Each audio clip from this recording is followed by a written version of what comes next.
Oi gente, tudo bem com vocês? Eu me chamo Vivian. E eu sou o André. Bem-vindos ao nosso canal Família Fado em Portugal.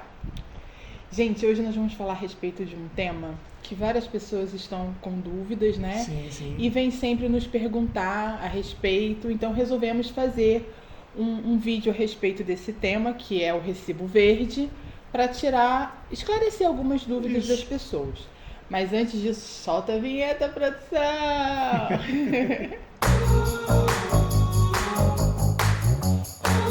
Bem, pessoal, vamos lá. Conforme a gente sempre fala em nossos vídeos, nós não somos detentores de toda a informação, nem o que a gente fala. Pode ser tudo certo, pode ter coisas erradas, pode faltar alguma informação, porque nós somos humanos, né? Nós somos suscetíveis a erros. Mas eu fiz uma pesquisa, dei uma lida. Como tudo que fazemos antes. Sempre fazendo uma pesquisa. Sempre estudamos antes. Inclusive até num vídeo sobre a água, um seguidor está questionando lá, ele está incrédulo com relação à pesquisa que eu fiz sobre o consumo de água. Eu pesquisei. Eu não tirei da minha cabeça não, mas isso é outro assunto. É outro assunto. Segue em frente. Vamos falar sobre recibos verdes. Isso aí. O que seria o recibo verde, assim, fazendo uma comparação com o que seria no Brasil? No Brasil nós temos a MEI, que é o microempreendedor individual. É uma comparação, assim, dentro do que eu entendi do que é o recibo verde, é o que mais se assemelha no Brasil, o MEI, ao recibo verde. Ok? Fazendo a comparação. Fazendo a comparação. No Brasil, você vai lá, você é microempreendedor, você abre sozinho a sua empresa, online, sem contador, paga um valor mensal, se você tiver um faturamento anual até um limite que não venha ao caso, aí você paga aquele valor mensal, e dentro daquele valor que você paga mensal de tributos, de impostos, está incluído, no caso do Brasil, INSS, imposto de renda, os impostos que tem que ser, geral. Os impostos que têm que ser recolhidos. Aqui em Portugal, quando você chega em Portugal e você quer trabalhar para você mesmo, você quer ser um empreendedor, mas você não quer abrir uma porta, não quer abrir uma loja, um escritório, não, você quer trabalhar por sua conta, você quer ser um famoso freelance. Isso. Né? O famoso freelance. Qual o primeiro passo? Você tem que fazer o registro da atividade. Aí você fica, meu Deus do céu, é porque os nomes são diferentes, né? Mas no final das contas, quando a gente fala o que é, você vai entender. O que é registrar a atividade? Você vai entrar lá no Portal das Finanças, que é a Receita Federal do Brasil, né? A mesma coisa, o Portal das Finanças de Portugal seria a Receita Federal do Brasil, e lá você vai fazer a tua inscrição para você registrar uma atividade que você queira fazer. Por exemplo, criador de conteúdo digital. Você cria conteúdos digitais para empresas. Você faz anúncio para aquelas empresas. Então você cria essa atividade, você dá abertura da atividade. É como se você estivesse abrindo uma microempresa, um microempreendedor aqui em Portugal. Isso. Feita a abertura da atividade, logicamente que tem a legislação específica, só que não vem ao caso, porque vai ficar muito extenso o vídeo. E a intenção é falar do recibo verde. Mas para falar do recibo verde, eu tenho que falar que você precisa primeiro abrir a atividade. Isso. Ou seja, é o primeiro passo. Iniciar o trabalho, vamos dizer assim. Isso. Você no Brasil, né, você tinha lá fala rapidamente como é que funcionava. Eu tinha a Gabelli, que era uma distribuidora, Sim. né? Um beijo para todos que me atendiam, né? Todos que me amavam lá da Gabelli, meus clientes, um beijo para todos. E nós nós fazíamos a distribuição de material de papelaria, material descartáveis, doces, artigos de festas, né? E nós tínhamos uma microempresa. Era microempresa, era um MEI. Só que nesse caso existia a porta, existia o espaço físico. E tinha os produtos abertos para todos comprar. Além da compra via internet, a gente entregava. Isso. E por aí vai. Mas vamos voltar aqui ao recibo verde. O que seria o recibo verde para você que está no Brasil, para entender o que é o recibo verde? Porque você entende recibo verde, será que tem a ver com sustentabilidade, com árvore? Lembra, né? Porque, né, você acaba associando. Mas não, você vai entender por que o nome é recibo verde.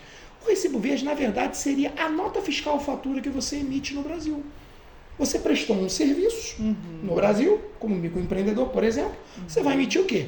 A fatura de serviços, a nota fiscal de serviços e vai entregar ao teu cliente. Aqui você emite o recibo verde. Existem 3 tipos que eu vou explicar rapidamente quem são eles e o momento de você emiti-los. Porque existem momentos específicos para você emitir as 3 opções de recibo verde. Isso. Então, nada mais é que isso. É uma fatura. Uma folha de papel. Tá? Agora, por que recibo verde? Eu pesquisei aqui rapidamente, né? Para entender, claro que eu tenho que ter a minha colinha aqui para saber do que eu estou falando. Antes de ser informatizado, era um formulário de papel que você preenchia, carbonado, né? E a cor desse papel era qual? Verde! Em homenagem a esse formulário, né? Que tem tudo a ver. Tem tudo a ver, ficou-se o nome de recibo verde. Ele não sai verde não, tá? Ele sai branco. A não ser que você imprima numa folha verde, ele vai sair verde. Né? Agora vamos fazer uma comparação para você que está vindo para Portugal. Você vem e quer trabalhar em Portugal. Porém, você já desenvolve uma função no Brasil que é um consultor de rede social, por exemplo. Você faz a consulta na rede social da pessoa e dá aquelas dicas e você cobra por esse serviço, logicamente. Você no Brasil, você já emite lá a tua nota fiscal, a tua fatura, o que seja. E você sabe, mesmo estando no Brasil, que você não tem direito a 13º, que é o abono natalino, nem a férias remuneradas. Né? Você já tem isso em mente. Aqui é a mesma coisa.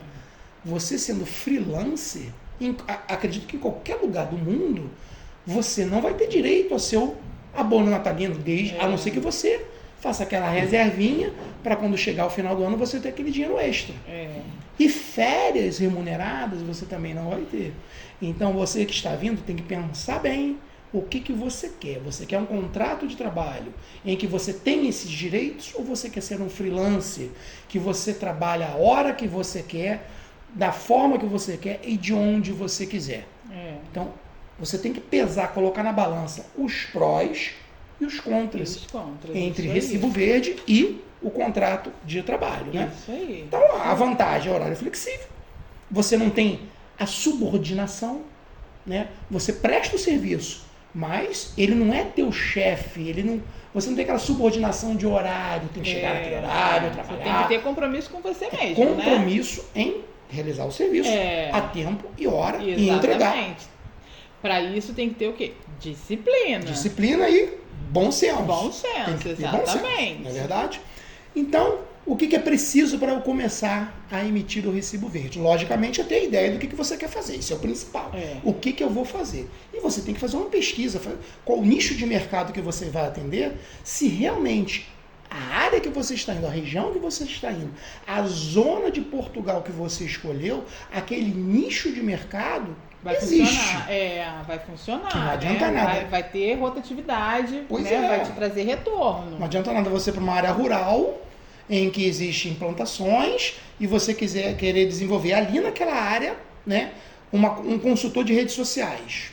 Eu acho que não vai. Assim, estamos fazendo exemplificando, né, gente? Pode ser que dê certo? Pode. Né? Mas é uma probabilidade menor, né? Exato, que você está num centro com várias lojas, vários escritórios para esse tipo de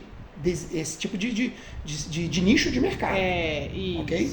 Então, qual é a maneira de você fazer dar início da atividade? Você pode fazer presencialmente, ir lá nas finanças e levar toda a documentação e fazer, ou fazer eletronicamente, que é o que mais se faz.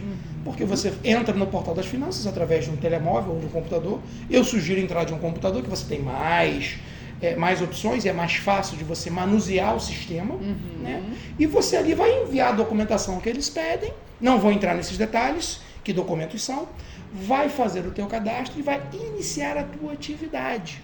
A partir daquele momento, você já está apto a emitir o recibo verde, que é emitido no próprio portal das finanças. Você não precisa comprar formulário, só precisa ter uma impressora e tinta e papel.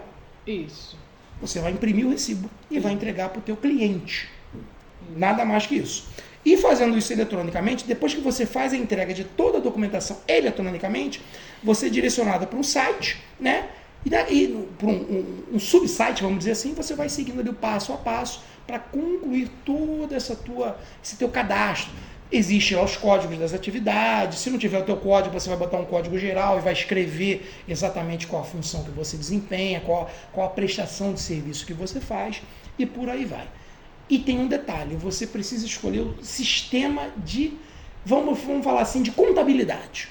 Porque quando você abre o MEI no Brasil, você tem lá as faixas de faturamento e quanto você vai pagar. Aqui em Portugal existem 2 tipos de, vamos dizer assim, controle contábil para a atividade e emissão de recibo verde, que é o simplificado e com contabilidade organizada. O simplificado é para aquelas pessoas, aqueles profissionais que têm um rendimento anual abaixo de 200 mil euros. Receba durante um ano inteiro até 200 mil euros, ok? Aí é bem mais simples, você não precisa ter contador, você mesmo emite o teu imposto, você fica responsável em pagar. É tudo por sua responsabilidade. Agora, se você fatura além dos 200 mil por ano, aí a coisa muda de figura. Você precisa ter um contabilista, que a gente não chama de contador. No Brasil até se usa o termo contabilista, mas aqui eu só vejo o termo contabilista. Então, contabilista organizado, né? Organizado? Isso mesmo. Isso. Uma contabilidade organizada para fazer todo o teu controle de faturamento e ele vai emitir os impostos, taxas e tributos para você pagar. Ok? Essa é a diferença básica para o MEI do Brasil com relação a faturamento e pagamento de impostos. Né? A emissão do recibo verde, como eu falei, é no próprio Portal das Finanças. Você vai ter um acesso, certo, ao Portal das Finanças e dentro, através do seu NIF, que é o número seria o CPF do Brasil, e lá você vai encontrar o ícone emissão do recibo verde. E lá você faz a emissão do recibo verde. Lembra que eu falei que existem 3 tipos? Existe a fatura recibo e o recibo. Dá uma complicadinha, né? Porque aqui em Portugal não se usa o termo nota fiscal. Aqui a gente usa o termo fatura. Então, quando você chega e a pessoa pergunta, vai contribuinte na fatura? Aí você exatamente. Você fica assim, meio vendido. Porque assim. No Brasil, eu trabalhei com essa parte de faturação, de faturamento. Fatura é quando você emite é um documento, é uma fatura, contra a ordem de pagamento. Você emitiu a fatura e vai receber. Você emite a nota fiscal, emite a fatura para receber. Aqui não, a fatura seria a nota fiscal. Aquele cupomzinho fiscal que sai nas maquininhas se chama fatura. Se chama fatura. E aquela nota grande que você faz uma compra de um item maior é fatura, não é nota fiscal. Tá? Só para vocês entenderem. É bem confuso, mas dá para entender. Então, a fatura recibo. Quando eu emito, lá no Portal das Finanças tem as opções. Quando eu emito a fatura recibo, é um documento que ele deve ser emitido quando você está lá prestando o serviço e você já recebeu. Você prestou e recebeu o serviço. Por exemplo, vou dar um exemplo bem hipotético. Eu fui ali, troquei o pneu do carro do rapaz e o rapaz me pagou. Ponto. Eu tenho que emitir o quê? Fatura recibo. Estou fazendo um exemplo bem hipotético, tá, gente? Só para vocês entenderem bem simples, ludicamente o que eu quero dizer. O que é a fatura? Eu tenho que ler aqui porque eu não lembro. Tem que ser emitido até 5 dias após a realização do serviço. Vamos supor que o carro enguiçou, a pessoa deixou para eu consertar o pneu, eu consertei o pneu, só que ele não veio pegar. Ele não me pagou. Então eu tenho até 5 dias, a partir do momento que eu realizei o serviço, para emitir a fatura. Ela tem que ser emitida no sistema, para constar que o serviço foi feito. Ok? E o recibo é o documento que deve ser emitido na data que eu recebo. Eu emiti a fatura, certo? O cliente não me pagou naquela hora, mas eu emiti dentro dos 5 dias. Ele me pagou 20 dias depois. Quando ele me pagar, eu vou entrar no sistema e vou emitir o recibo. Isso é tudo para ficar a tua contabilidade bem organizada. Bem direitinho. Porque aqui em Portugal as coisas são muito organizadas. Tá? Você não pode deixar de fazer dentro do prazo para você não perder e não receber nenhuma multa. Isso tá? aí. Um outro detalhe, eu estou emitindo o recibo verde, eu sou trabalhador independente, que é o termo que nós usamos aqui. eu tenho direito ao subsídio desemprego? Sim, você tem direito. Você tem direito, sim. Eu tenho direito a uma baixa médica? Eu me acidentei. Eu estava prestando serviço de casa mesmo, mas me acidentei. Eu tenho direito à baixa médica? Também tem. Não vou entrar em detalhes, porque não é o caso. O caso é a emissão do recibo verde. Essas informações é para vocês fazerem a comparação. Vale a pena eu ir para Portugal ser freelancer ou trabalhar por conta de outrem, que é com um contrato de trabalho? Porque lembrando que aqui não tem carteira de trabalho, né, gente? É contrato. Aqui é contrato, tá? Então, para vocês entenderem basicamente o que é recibo verde, são essas informações. Não é nenhum bicho de 7 cabeças, não. Eu, antes de ler, né, antes de pegar as informações, eu ficava assim, meu Deus do céu, o que é recibo verde? Eu também tinha muitas dúvidas. Isso? Eu também tinha. Até um amigo nosso, ele quando veio para cá, na época existia ainda a manifestação de interesse, então ele chegou e abriu atividade, porque ele é um freelance. Só que eu acabei não entrando em detalhes com ele, como é que era a questão da emissão do recibo verde, porque isso não foi nosso caso. Nosso caso, a gente veio para ter um contrato de trabalho, mesmo porque nós temos crianças pequenas, então a gente precisa ter assim uma estabilidade maior. Né? Às vezes você sendo freelance ganha muito mais, mas você tem uma estabilidade menor. Ok, gente? Então tem que ser colocado tem que colocar na balança, né? Você tem que analisar. Que vale mais a pena. Isso que nós tínhamos para trazer para vocês hoje é essa questão. Não é tudo. É muita coisa para se ler, é muita informação. Talvez faremos um vídeo 2 a respeito do recibo verde, que surgirão algumas perguntas agregadas, né? E de acordo com essas perguntas, faremos o segundo vídeo. Isso, a gente elabora. Para poder esclarecer mais ainda. A gente elabora um roteiro com as perguntas e a gente aprofunda mais. Por exemplo, André, mas eu queria saber qual é a legislação. A gente vai lá, pesquisa a legislação, traz para vocês, faz uma interpretação da legislação, o que a legislação diz e passa para vocês terem uma ideia melhor. Outra coisa, consigo me legalizar através do recibo verde, né? Exatamente. Nós estamos estudando ainda a respeito disso. Porque como a legislação mudou e acabou a manifestação de interesse, que antes com a manifestação de interesse você poderia se regularizar pelo artigo 88, que é trabalho por conta de outrem, que é contrato de trabalho, e se não me falha a memória, o artigo 89, que era o trabalhador independente, que é através de recibo verde. Só que como agora não tem mais a manifestação, eu sinceramente, eu não sei se você chegar hoje em Portugal para trabalhar com recibo verde, qual vai ser o processo de sua legalização. Nós temos que estudar direitinho para trazer as informações corretas, né? Não falarmos besteira, como sempre fazemos em todos os vídeos, estudamos antes, né? Averiguamos antes para chegarmos aqui e darmos a informação correta para todos vocês. Salvo engano meu, a maneira hoje que eu entendo de você vir trabalhar como freelance para poder se legalizar através de atividade, através da emissão de recibo verde, é você vir com um visto de empreendedor. Não sei se é exatamente. Nós vamos trazer certinho. Nós vamos trazer para vocês. Para vocês, né, tirarem essa dúvida. Isso também. Aí. Tá bom, gente? Gente, mais uma vez, muito obrigada por todo o carinho. Né? Acompanhe a gente também nas outras redes sociais. Estão aqui embaixo na descrição. Estão aqui na produção. Esquece não. Ó, produção. Ó, aqui, ó, na descrição do vídeo. Muito obrigada. Não se esqueçam de se inscrever no nosso canal. E compartilhar, curtir. Compartilha com a avó, com a vizinha. Pode fazer pergunta. Façam perguntas. Pode comentar à vontade. Amo as pessoas que façam perguntas educadamente, né, gente? Vamos ter empatia pelo próximo. Ter bom senso. Vamos saber o que a gente escreve, né? O que a gente não quer pra gente, a gente não quer pro outro. Exatamente. Não é verdade? Então tá bom. Um beijinho no coração de cada um de vocês. Fiquem com Deus. Até o próximo vídeo. Até o próximo vídeo. Valeu!